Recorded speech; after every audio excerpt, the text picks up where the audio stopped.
Nagpupuri kami sa'yo, Panginoong Hesukristo. Nagpupuri kami sa'yo, Panginoong Hesukristo. Sinabi ng poong mahal, kasamaan ay layuan, kasalanay pagsisihan. Kayo ay magbagong buhay, magbalik loob na tunay. Nagpupuri kami sa'yo, Panginoong Hesukristo.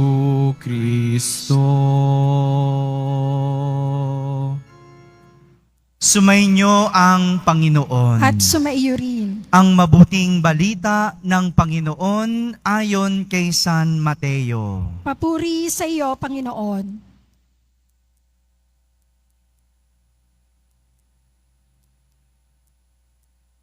Noong panahong iyon, sinabi ni Jesus sa mga tao at sa kanyang mga alagad, ang mga eskriba at mga pariseyo ang kinikilalang tagapagpaliwanag ng kautusan ni Moises. Kaya't gawin ninyo ang itinuturo nila at sundin ang kanilang iniuutos. Ngunit huwag ninyong tularan ang kanilang mga gawa, sapagkat hindi nila isinasagawa ang kanilang ipinangangaral. Nagbibigkis sila ng mabibigat na dalahin at ipinapapasan sa mga tao. Ngunit ni daliri ay ayaw nilang galawin upang tumulong sa pagdadala ng mga iyon. Pawang pakitang tao lamang ang kanilang mga gawa. Nilalaparan nila ang kanilang mga pilakterya at hinahabaan ang palawit sa laylayan ng kanilang mga damit. Ang ibig nila ay mga upuang pandangal sa mga piging at ang mga tanging luklukan sa mga sinagoga. Ang ibig nila ay pagpugayan sila sa mga liwasang bayan at tawaging guro. Ngunit kayo, huwag kayong patawag na guro, sapagkat iisa ang inyong guro at kayong lahat ay magkakapatid. At huwag ninyong tawaging ama ang sinumang tao sa lupa, sapagkat iisa ang inyong ama, ang amang nasa langit. Huwag kayong patawag na tagapagturo, sapagkat iisa ang inyong tagapagturo, ang Mesiyas. Ang pinakadakila sa inyo ay dapat maging lingkod ninyo. Ang nagpapakataas ay ibababa, at ang nagpapakababa ay itataas. Mga kapatid, ang mabuting balita ng Panginoon. Pinupuri ka namin, Panginoong Hesukristo. Magsiupo muna ang lahat. Isang magandang tanghali po sa inyong lahat. Hindi lahat ng marunong kayang magturo. Gaya ng hindi lahat ng kayang magturo, isinasabuhay ang kanilang itinuturo. Pero, ang marunong magsabuhay ng turo, ang pinakamagaling na guro.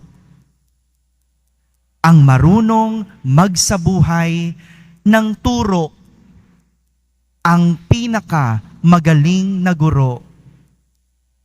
Mga kapatid, ito po ang nais ipakita ni Jesus sa kanyang mga alagad at sa mga tao tungkol sa mga kinikilalang guro o tagapagturo ng kautusan ni Moises, ang mga Pariseo at Eskriba. Ayon kay Jesus, nagbibigkis sila ng mabibigat na dalahin at ipinapapasan sa mga tao. Ngunit ni daliri ay ayaw nilang igalaw upang tumulong sa pagdadala ng mga ito.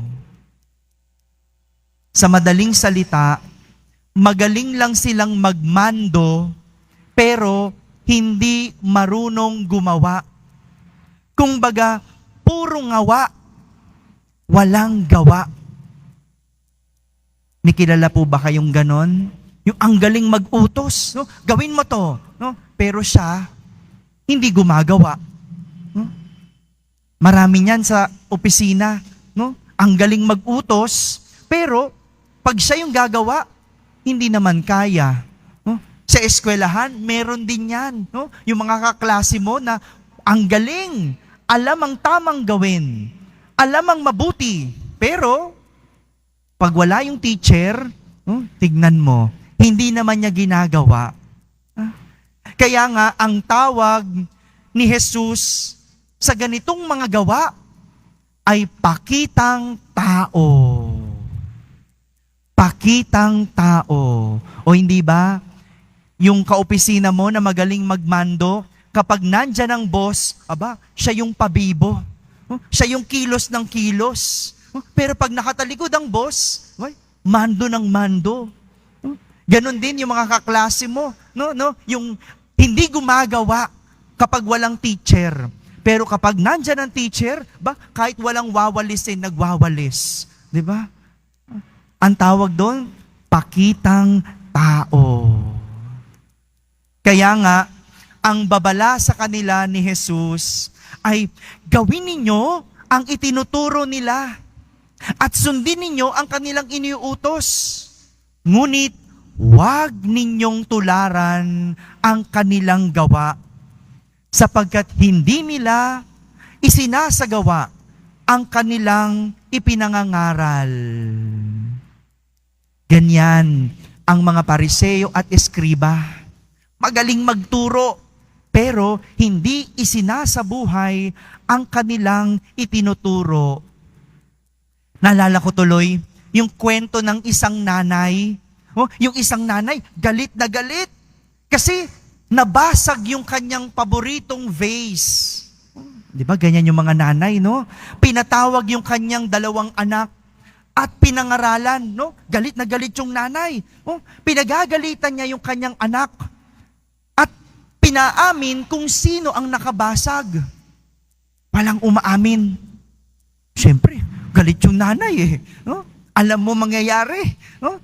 Walang umaamin. Kaya sa galit ng nanay, sabi niya, masama ang magsinungaling. Habang galit na galit yung nanay, biglang may kumatok. Yung naniningil ng utang. Bumulong yung nanay sa anak. Sabi ng nanay, sabihin mo, wala ako. Bago kumaripas ng takbo. Galit sa sinungaling.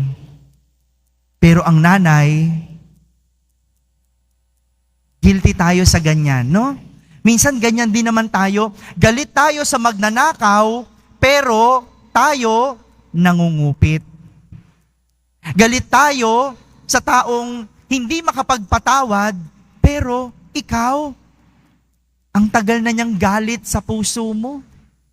Galit tayo sa mga mandaraya, pero ikaw, merong tinatagong kabit. Ba't ganun? No? Kaya nga, ang pangaral ni Propeta Isaías sa ating unang pagbasa, magpakabuti na kayo. Magbalik loob sa Diyos. Talikdan na ninyo ang inyong masasamang gawain. tumigil na kayo sa paggawa ng masama. Pag-aralan ninyo ang paggawa ng mabuti. Ang ganda nun, no? Yung huli. Pag-aralan ang paggawa ng mabuti. Ibig sabihin, hindi lang alamin, pag-aralan. Dahil kapag pinag-aaralan, ibig sabihin, sinusubukan, ginagawa. 'Di ba? Kapag nag-aaral kang magmaneho, ay hindi lang itong inaalam. Kailangan mong gawin. Kapag nag-aaral kang magluto, ay hindi mo lang inaalam ang ingredients. 'Di ba? Anong ginagawa mo? Kailangan mo magluto. Kailangan mong buksan yung kalan. Kailangan mo maghiwa.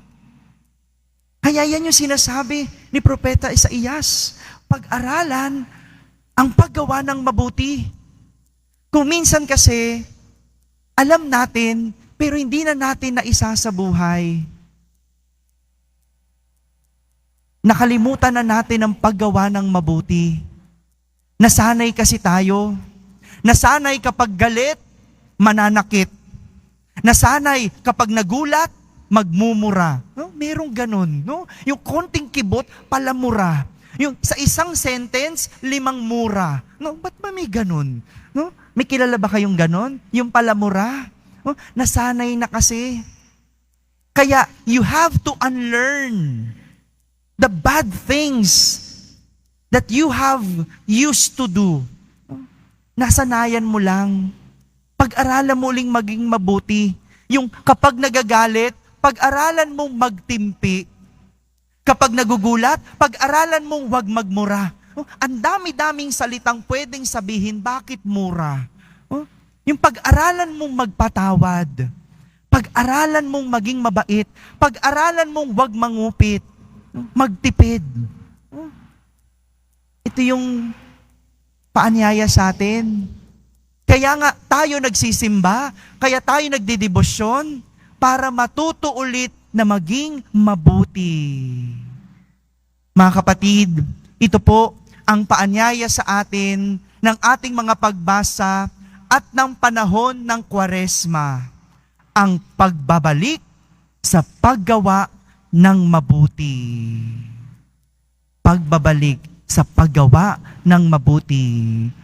Kung minsan, tayo man ay naging masama at sumuway sa Diyos, ito na po ang panahon para muling sumunod sa Diyos.